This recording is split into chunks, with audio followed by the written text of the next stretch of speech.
Por que não há nada a comemorar em relação ao resultado do PIB que foi anunciado nesta semana de 2,9% em 2023 e que o governo está apresentando como se fosse um grande feito? O que nós tivemos, olhando para os dados mais detalhados, foi um impacto extraordinário do agro brasileiro, que cresceu exorbitantes 15%, fruto de uma safra excepcional. E essa alta do PIB está concentrada no começo do ano passado, no primeiro trimestre, justamente por conta desta safra. E a gente vê outras linhas crescendo, como o consumo das famílias, muito incentivadas pelo aumento dos valores de bolsas, e a gente vê o crescimento do Estado na economia, numa política pública, né, de contratar mais servidores públicos e assim por diante. Só que se a gente olha para os dados do PIB ao longo do ano, nós vamos ver uma revisão para baixo do PIB do terceiro trimestre, de 0,1 para 0, e a manutenção de um crescimento 0 no quarto trimestre, ou seja, 0 e 0. O que é curioso, né? Porque se fosse minimamente negativo, se fosse menos 0,1 e menos 0,1, por exemplo, o Brasil já estaria em recessão técnica, né? Não sei se foi lá algum milagre do companheiro Pockmann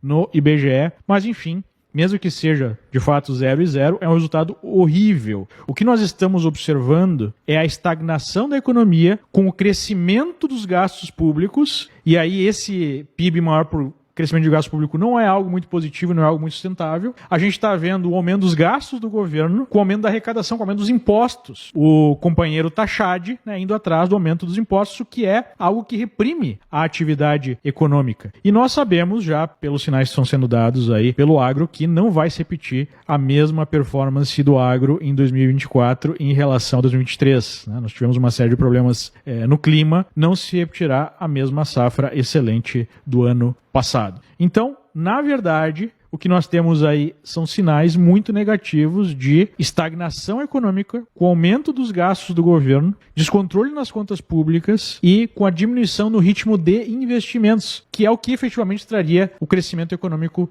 saudável. Quem é que vai investir com esse nível de instabilidade política, né? Com um descondenado Lula indo até as câmeras e dizendo que a Vale deveria seguir a liderança do governo, deveria seguir o programa do governo Vale, uma empresa privada, que há pouco tempo atrás o governo tentou enquadrar colocando Manteiga na presidência da companhia de uma das maiores empresas brasileiras. Fora, né, a sinalização sistemática de aumento da regulação, de aumento dos impostos, de inconsistência nas decisões judiciais. Podemos ter aí Uber saindo do Brasil por conta de necessidade de carteira de trabalho para os motoristas, mudança nas regras. Na tecnologia, por exemplo, né? Tivemos uma decisão agora do Tribunal Eleitoral, pouca gente falou sobre esse efeito, mas que gera para as empresas de tecnologia a necessidade de controle sobre o que os seus usuários estão falando. Né? Isso não impacta só redes sociais, impacta muitas empresas de tecnologia que seguem o Marco Civil da Internet, a Lei Geral de Proteção de Dados, e aí tem que mudar as suas posturas, os seus contratos, até mesmo os seus algoritmos, por conta de decisões que mudam ao sabor do vento e das necessidades políticas. Né?